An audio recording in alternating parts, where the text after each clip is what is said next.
पथिक। रचनाकार आनंद। भाग 2। आंख खुलने पर पथिक ने स्वयं को एक कुटिया में पाया। घास फूस के झरोखों से छनती हुई सूरज की किरणें कुश की मंजरी पर पड़ रही थीं, जिस पर वो लेटा हुआ था। सामने खिड़की से कुछ आवाजें आ रही थीं। वह घबरा कर उठ बैठा। बाईं तरफ उसे एक पात्र में जल रखा दिखाई दिया। जल को देखते ही उसके मस्तिष्क में बीती सारी बातें कौंध गईं और कंठ सूखने लगा। प्यास के कारण मानो मुख पीला पड़ चुका था। उसने झट पानी का पात्र पीने के लिए उठाया, पर मुंह से लगाते ही वह जल मानो जल न होकर रुधिर बन गया। इतना होना ही था कि उसके हाथों ने दिमाग की उपेक्षा कर झटक कर जलपात्र को फेंक दिया। जलपात्र मिट्टी का था, सो फेंकते ही फूट गया। उसके फूटने की आवाज सुनकर गेरुआ वस्त्र पहने एक साधु कुटिया के भीतर आया।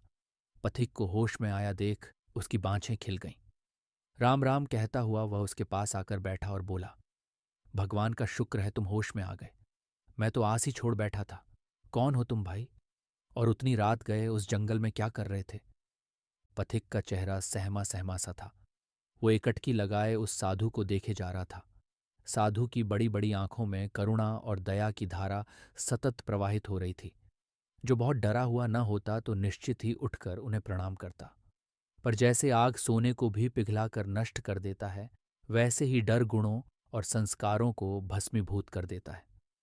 पथिक, ये कौन सी जगह है? साधु, ये तो तपलवन का जंगल है। पथिक, तपलवन? साधु, हाँ, पास ही सिंधु नदी की एक मध्यम धारा बहती है। जाओ पहले स्नान कर लो। मैंने कुछ फलों को धोकर बाहर टोकरी में रख रखा है, उसे खा लो, फिर बात करते। थोड़ा रुक कर, जाने क्या हुआ था तुम्हें? मुझे तो ठीक से कुछ समझा भी नहीं। आंखें भी बूढ़ी हो चली हैं। अब सुबह शाम कुछ ठीक ठीक दिखता भी नहीं है।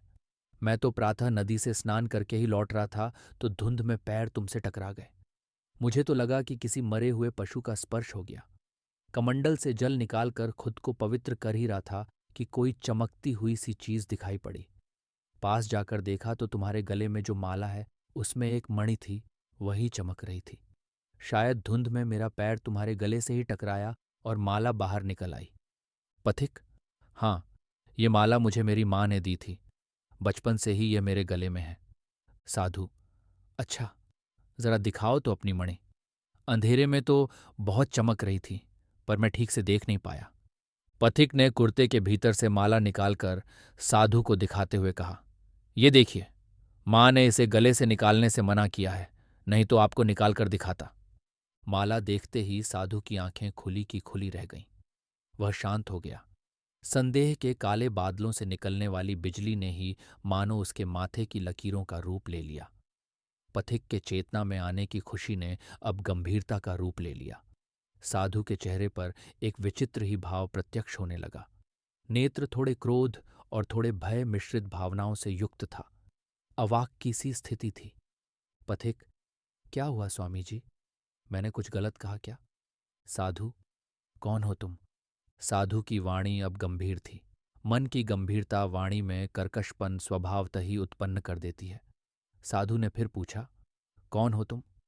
पथिक, मैं कुछ समझा नहीं। क्या मुझसे कोई त्रुटि हो गई? साधु बिना कुछ बोले उठकर बाहर गया और यज्ञकुंड से थोड़ी भस्म लाकर पहले अपने माथे पर लगाया और फिर उसके माथे पर।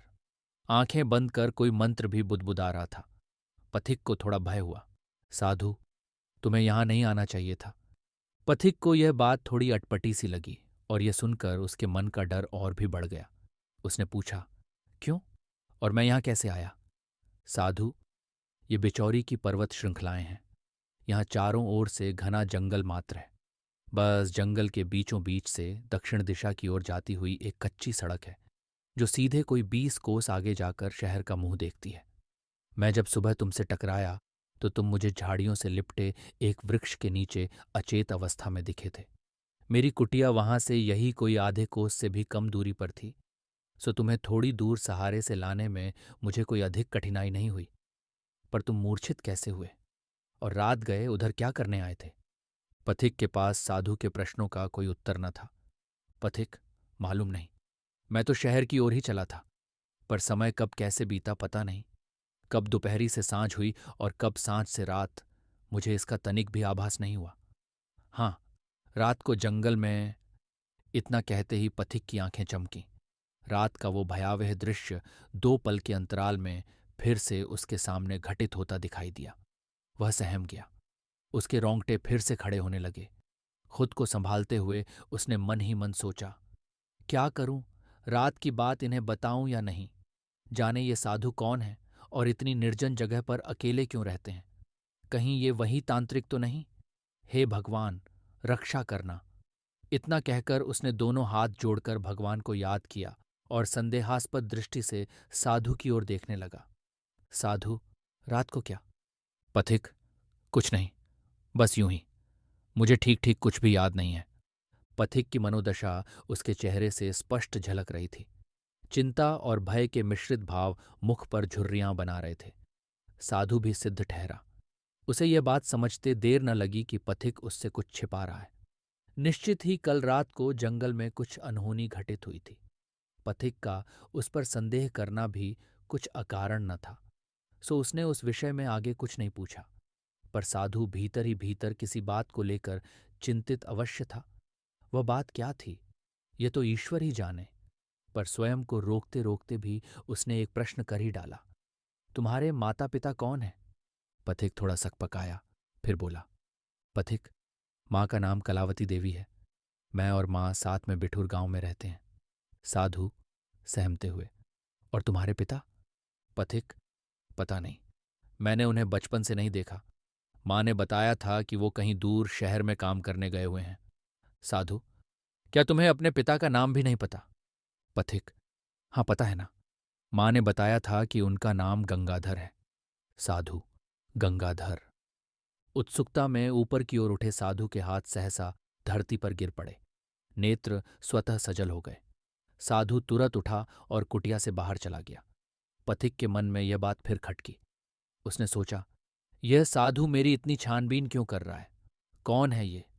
मुझे तो पक्का लग रहा है कि यही वो तांत्रिक है। जो उस तांत्रिक के मुखमंडल पर से भस्म धूलि हटा दी जाए तो निश्चित ही वह इस साधु के जैसा ही लगेगा, अथवा उसका कोई सहचर ही होगा। हे भगवान, जाने किस विपत्ति में फंस गया। मैं तो एक शुभ कार्य के लिए घर से निकला था।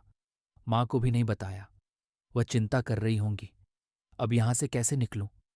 पथिक ने कुटिया से बाहर की ओर झांक कर देखा तो वह साधु उसे कहीं भी न दिखा। इससे पहले कि उसके मन में भय का पुनर्जागरण हो, वह हिम्मत कर कुटिया से भाग निकला। पर घने जंगल में जाए तो जाए किधर? रास्ते का पता नहीं। शहर की ओर जाने वाली सड़क भी न जाने किधर अपनी दिशा बदलकर चली गई। कुछ खाया भी न था। 2 घूंट पानी पीने की भी इच्छा थी तो वो भी पी न पाया। सिर पर दोपहरी की कड़कती धूप जंगलों में भी कारगर थी। हाँफते हाँफते उसका गला बैठ जरूर गया, पर कदम आगे बढ़ने से न रुके।